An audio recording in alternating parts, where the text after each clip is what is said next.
Hello friends, welcome to agriculture students academy. My name is Praveen Kumar. हम लोग आज एक चैप्टर पढ़ेंगे, सेल स्ट्रक्चर एंड फंक्शन। ये मोस्ट इंपॉर्टेंट चैप्टर में से एक है ना। आदि आपको एग्रीकल्चर अच्छे से करना है तो ये चैप्टर का नॉलेज आपके पास होना ही चाहिए, ठीक है। तभी आपको प्लांट पैथोलॉजी, माइक्रोबायोलॉजी, बायोकेमिस्ट्री और भी कुछ ऐसे सब्जेक्ट्स हैं जहाँ पे इनकी ज़रूरतें काफ़ी ज़्यादा आपको होगी। तो आप इन लेक्चर को काफ़ी ध्यान से समझें। मैं आज स्टार्ट कर रहा हूँ, ये इंट्रोडक्शन लेक्चर है। इसके बाद आपको काफ़ी डिटेल में जाके चीज़ों को समझाया जाएगा। तो प्लीज़ आप केयरफुल होके लेक्चर का आनंद लें। चलिए हम लोग स्टार्ट करते हैं अपने लेक्चर्स को, ठीक है। देखिए, सबसे पहले आया सेल।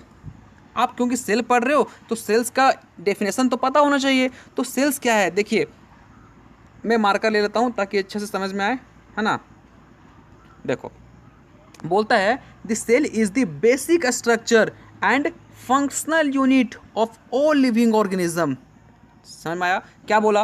देखो कि सेल्स जो होते हैं ना, वो किसी भी लिविंग ऑर्गेनिज्म का, चाहे वो लिविंग ऑर्गेनिज्म कितना बड़ा हो, ठीक है, उसका बेसिक स्ट्रक्चर क्या होता है? वो सेल ही होता है ना। जैसे मैं आपको बताऊं, हाथी और हाथी हो गया, इसमें ऐसा नहीं है कि उसमें सेल्स क्या है, बड़े बड़े सेल्स हैं, ऐसा नहीं है। उसमें नंबर ऑफ सेल्स क्या है, ज़्यादा है। और जैसे हम लोग हैं, हम लोग का बॉडी क्या है, number of cells as compare to elephant कम है। इसलिए क्या होता है कि जो एलिफेंट्स होते हैं वो थोड़ा मोटे होते हैं, थोड़ा लंबे होते हैं, हम लोग का बॉडी उतना उस टाइप का नहीं हो पाता है ना। तो सब किसी भी ऑर्गेनिज्म का सबसे बेसिक यूनिट क्या होता है, वो होता है सेल, ठीक है। अब यह फंक्शनल यूनिट, हर एक सेल्स का अपना क्या होता है, स्पेसिफिक फंक्शंस होते हैं, ठीक है। या जैसे कि आप ले लो एग्जांपल में, जैसे आप क्या होता है, लीवर। लीवर क्या हुआ, वो भी एक सेल से बना है, लेकिन वो अपने फंक्शंस के अकॉर्डिंग क्या हुआ, अपने अलग तरीके के स्ट्रक्चर में आ गया,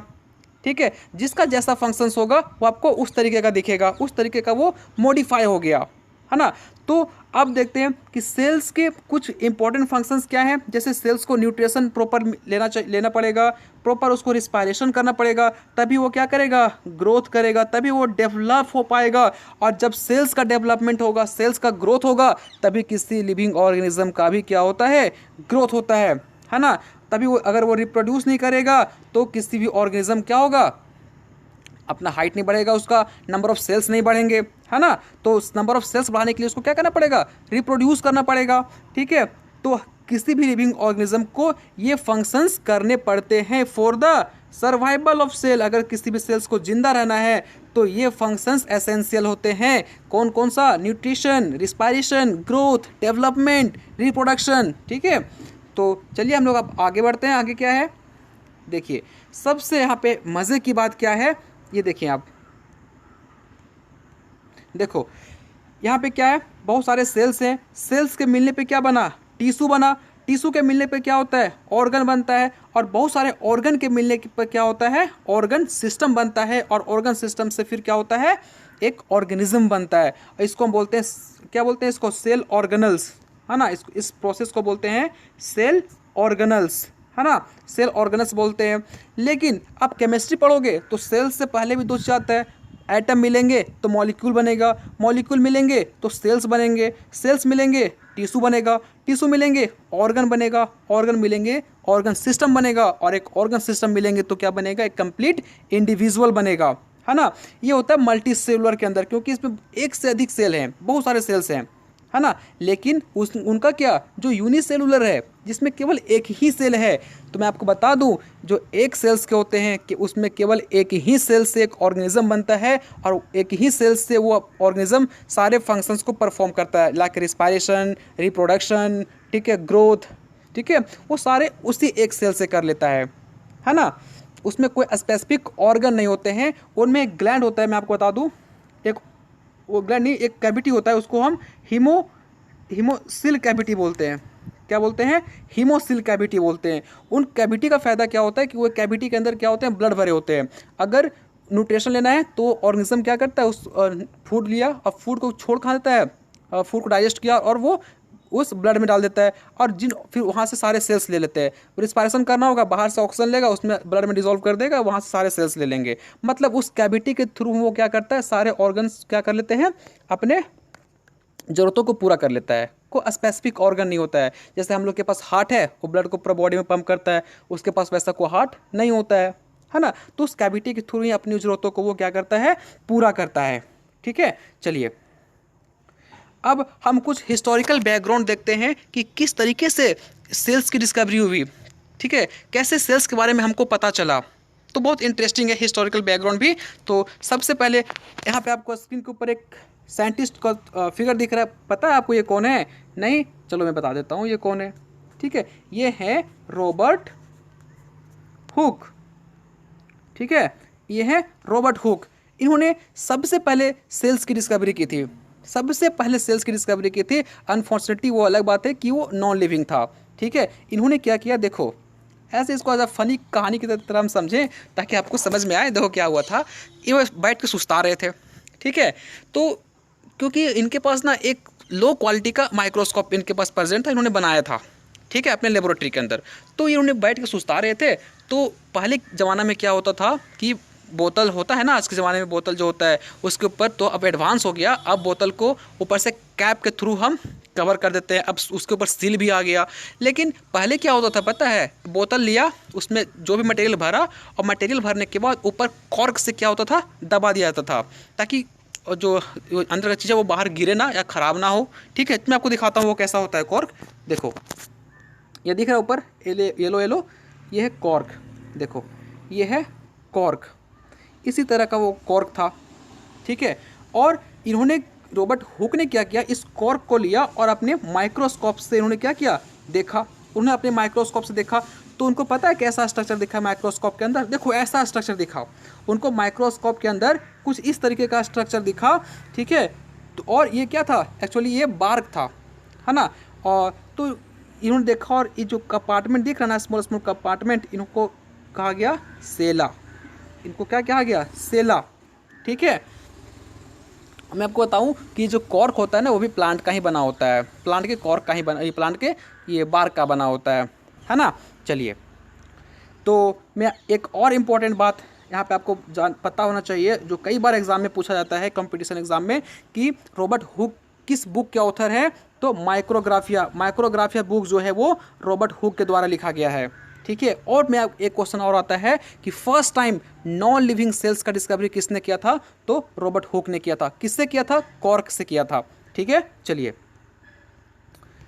अब कहानी आता है, ये कौन है, एंटनी वॉन ल्यूवेनहॉक। ठीक है, ये हैं, इन्होंने फर्स्ट टाइम लिविंग सेल्स की डिस्कवरी की। ठीक है, अब इनका कहानी भी थोड़ा इंटरेस्टिंग है। ये क्या हुआ, क्या था कि एंटनी वॉन ल्यूवेनहॉक, ठीक है, के कुछ मित्र थे। वो मित्र लेंस की फैक्ट्री में काम किया करते थे। ठीक है, अनफॉर्चुनेटली क्या हुआ कि वो इनके मित्र उनके घर पे आए। ठीक है, और कुछ लेंस को अपने साथ लेके आए। और इनके यहाँ रखे, और उनको कहीं जाना था, तो इनको बोले कि एक काम करो, तुम ये लेंस को रखो कुछ समय के लिए, हम कहीं जा रहे हैं, वापस आएंगे तो लेंस को ले लेंगे। तो बोला ठीक है, रख देंगे। और जब इन्होंने उस लेंस को लिया और देखने लगा, तो एक लेंस लिया, उसके ऊपर एक और लेंस रखा, उसके ऊपर एक और लेंस रखा, तो एक लेंस की एक लेयर बन गई, मोटी सी लेयर बन गई। और फिर उन्होंने क्या किया, उन्होंने उस टाइम क्या हो रहा था, बारिश भी हो रहा था, है ना। तो बारिश हो रहा था, तो ज़मीन से क्या किया, कुछ गंदे पानी को लिया, और उस जो इन्होंने बनाया था लेंस की लेयर, उससे देखा, तो अंदर कुछ बैक्टीरिया नज़र आए, उस वाटर के अंदर कुछ बैक्टीरिया नज़र आए, जिसको इन्होंने वाइल्ड एनिमल क्यूल्स कहा था। ठीक है, वाइल्ड एनिमल क्यूल्स कहा। ठीक, चलो इनकी ये कहानी थी, ये स्टोरी थी। चलो आगे देखते हैं। अब यहाँ से कुछ इंपॉर्टेंट इन्फॉर्मेशंस जो एग्ज़ाम में कभी MCQ बन के पूछा जाता है। सबसे पहला कि फादर ऑफ साइटोलॉजी, मैं बताऊँ, study of cell that is called cytology. तो फादर ऑफ साइटोलॉजी कौन है, रॉबर्ट हुक, क्योंकि इन्होंने फर्स्ट टाइम सेल की डिस्कवरी की थी। अनफॉर्चुनेटली क्या वो क्या था, नॉन लिविंग ही था, बट फर्स्ट टाइम जो रॉबर्ट हुक थे, उन्होंने सेल्स की डिस्कवरी की थी। और ये किस बुक के ऑथर हैं, माइक्रोग्राफिया, और ये इंग्लिश साइंटिस्ट थे। फादर ऑफ मॉडर्न साइटोलॉजी वो कौन है, स्वानसन। ठीक है, ये उन्होंने एक बुक लिखा, वो थे दिस सेल। तो दिस सेल के ऑथर कौन है, स्वानसन। इंडियन साइटोलॉजिस्ट, कई बार पूछा गया है, इंडियन साइटोलॉजिस्ट कौन है, AK शर्मा। ठीक है, चलो फिर देखते हैं।